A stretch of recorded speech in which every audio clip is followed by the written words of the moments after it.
Welcome back to Network Africa. A senior U.S. general says Nigerian militants Boko Haram have fractured internally, with a big group splitting from shadowy leader Abubakar Shekau. Marine Lieutenant General Thomas Waldhauser says the split is as a result of Shekau's failure to adhere to guidance from the Iraq and Syria-based Islamic State. General Waldhauser, the nominee to lead the U.S. military's Africa Command, suggests that the internal division is illustrative of limits of Islamic State's influence over Boko Haram so far. The U.S. general adds that Shekau had ignored the Islamic State's instructions to stop using children as suicide bombers. General Waldhauser says, quote, "He's been told by ISIL to stop doing that, but he has not done so, and that's one of the reasons why this splinter group has broken off," end of quote. In the meantime, a multinational force has begun operations against Boko Haram along the border between Niger and Nigeria. The tactical chief of staff for troops based in Niger's southern zone of Diffa, Brigadier General Abdul Issa, says troops from Chad and Nigeria are involved in the operation, which began secretly almost a week ago.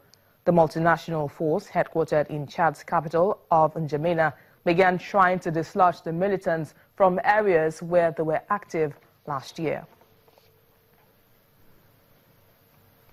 Well, joining us from London is security and terrorism expert David Ocho to talk more about this. Now, David, thank you for joining us in Network Africa. Thank you very much.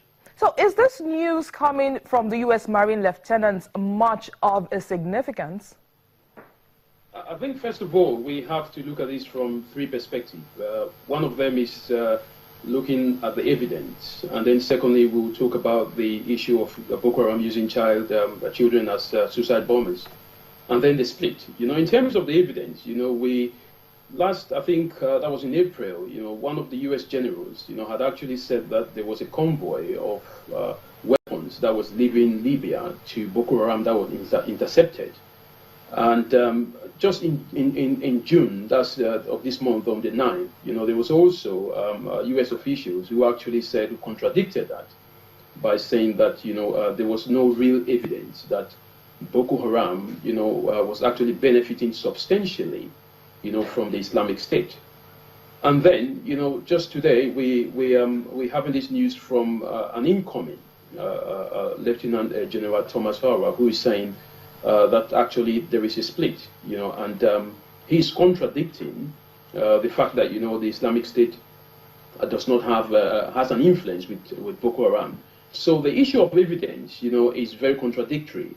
And then secondly, when it comes to the use of children as suicide bombers, before Boko Haram pledged allegiance to ISIL, which was in March 2015, Boko Haram was already using children as suicide bombers. Actually, in 2014 and 2015, when they pledged allegiance, you know, the Amnesty International actually reported about 44 cases of Boko Haram using children as suicide bombers. So it actually beggars belief, you know, for ISIL to wake up today and say, you know, Boko Haram should not be using children as suicide bombers, when at the time of pledging their allegiance, Boko Haram was already using children as suicide bombers. Then we come to the issue of a split. This is not the first time we've been told that Boko Haram has actually had a split. In 2012, a group known as Ansaru actually split from Boko Haram, and on the basis that Boko Haram was killing not just Christians, but it was killing Muslims and innocent civilians. And this group was headed by al-Banawi and Mukhtar Bek Mukhtar, who is one of the leaders of al-Murabitum. So it is not today that we've heard about a split from Boko Haram. Again, you know, when Boko Haram pledged allegiance to ISIL in March 2015, other members of the group were reported to have split from the organization. So this is not a new operational instance of Boko Haram. So in that case, you know, I don't think it makes any significance to what General Thomas is talking about. But if you say it's not new, we're not hearing for the first time that there's a split. Whether it's new or it's not new, do you think it's going to have any effect on the Boko Haram sect itself? It will not have any effect, you know, because what we have to also understand is that, you know, whether Boko Haram is affiliated to ISIL or Al-Qaeda, it is the same group, it is the same ideology. You know, they are all doing the same thing. So even if Boko Haram splits, the other group might still be part of ISIL. It does not mean that when there is a split, Boko Haram will stop being an affiliate of the Islamic State. So it will continue with its activities, and secondly, it beggars belief that ISIL, that uses children, as soldiers, uses children as suicide bombers as well, and uses children to kill what they refer to as infidels, would actually come down to say to Boko Haram that, you're using children as suicide bombers. This is just rhetoric, which I think doesn't make sense at all. All right, thank you very much, David, for talking to us on the program. Thank you very much. In other news, you recall that 8 Kenyan politicians were arrested last week and charged for using hate speech. Data collected by Ushahidi, a crowdsourced crisis information platform, warns that hate speech or dangerous speech is being deployed by prominent individuals as a campaign tool. Now, if this is true, it's a worrying trend given the country's turbulent election history. Police took the 8 to court after they were alerted to remarks said to be laced with ethnic hatred, vilification and border on incitement. Ethnic loyalties tend to trump policy matters in Kenyan politics. After the disputed election in December 2007, incitement by rival camps was blamed on stoking bloodletting between major ethnic groups that left 1,200 dead and hundreds of thousands displaced. Analysts say there is a worrying trend of tribal spurring and incitement, especially on social media. Daudi Were is the CEO of Ushahidi, a crowdsourced online platform developed in 2008 to track Kenya's post-election violence.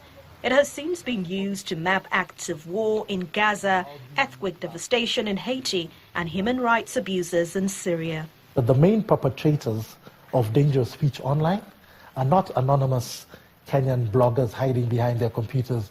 It's usually very prominent people, elected officials, members of very prominent professions, people who are basically using their real name and do not feel any need to hide who they are in perpetrating incidences of dangerous speech. Kenya heads to the polls next year in a race expected to pit President Uhuru Kenyatta, a Kikuyu, the biggest of Kenya's more than 40 ethnic groups, against Raila Odinga, a Luo, another major ethnic grouping. Odinga disputed the 2007 and 2013 election results, resulting the latter to Kenyatta. Since late April, he has led a series of almost weekly protests against an electoral oversight body his supporters accuse of pro-government bias. The oversight body denies this. Incidents of politicians drumming up support or stoking fears based on ethnic allegiances continue to crop up in recordings of speeches on the internet, worrying many who fear renewed violence in the August 2017 race. This is unacceptable in Kenya in 2016, 2017. This type of speech is unacceptable because the most dangerous thing that we're seeing is hate speech as a campaign tactic, saying that if you actually perpetrate hate speech, you get more votes. And we have to disprove that theory and not allow it to be a legitimate campaign tactic. The 2010 constitution that sought to reshape institutions and national politics guarantees free expression but expressly outlaws ethnic incitement or hate speech. Still ahead on Network Africa, 40 arrests were made in Tshwane, Pretoria. We have the latest coming from South Africa in a moment. Please stay with us.